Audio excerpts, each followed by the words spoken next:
vous êtes la présidente du regroupement des centres d'action bénévole Gaspésie-les-Îles. Ça comprend combien de centres d'action bénévole? Au total, on est 9 centres d'action bénévole, mais là, dans la démarche versus le financement avec le CIS, c'est les 8 centres d'action bénévole Gaspésie, dans le fond. Puis il y en a un aux îles. Là. Okay. À la fin février, vous avez fait une annonce d'une rupture temporaire d'un service. C'était quel service?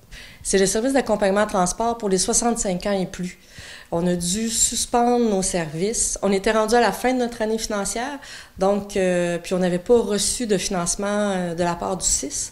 Fait que fallait un peu absorber les frais là, encourus dans l'année 2024-2025. Fait que c'est pour ça qu'on avait pris malheureusement cette décision-là pour nous donner un petit souffle là, au niveau de notre financement. Bien, il y a un montant qui avait été mis sur la table, mais là, il existe là, on n'en parle plus de ce montant-là, avec les nouvelles mesures. Puis c'est pour ça qu'on a mis de côté l'année 2024-2025, parce que tous les centres d'action bénévole, leur année financière débute au 1er avril 2025.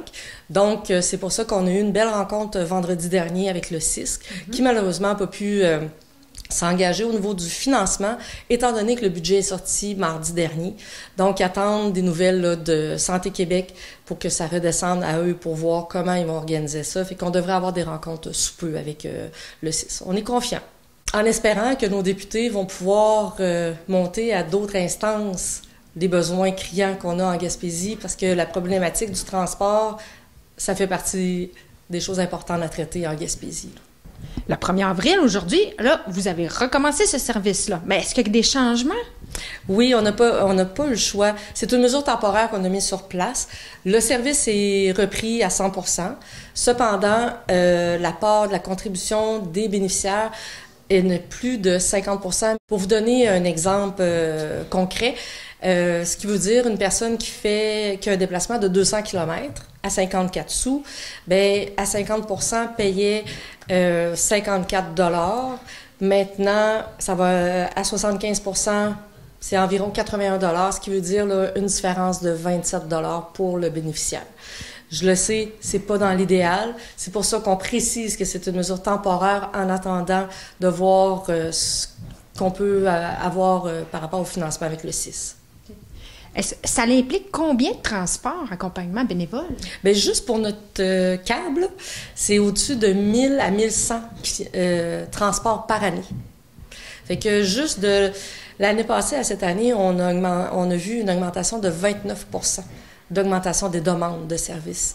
Donc, c'est un service qui est vraiment bien structuré, qui est dans les centres d'action bénévole depuis des années, sauf que le financement manque, malheureusement. Fait que c'est pour ça là, qu'on espère qu'on puisse avoir le financement adéquat pour continuer ce service-là. Parce que le CIS est honnête avec nous, ils savent que le service est essentiel, puis nécessaire, puis qui enlève une charge aussi, puis s'assure que notre communauté puisse aller consulter puis voir des bonnes ressources. Là. Est-ce que vous pensez peut-être, s'il n'y a pas de financement, de faire une restructuration qui serait admissible? Ou...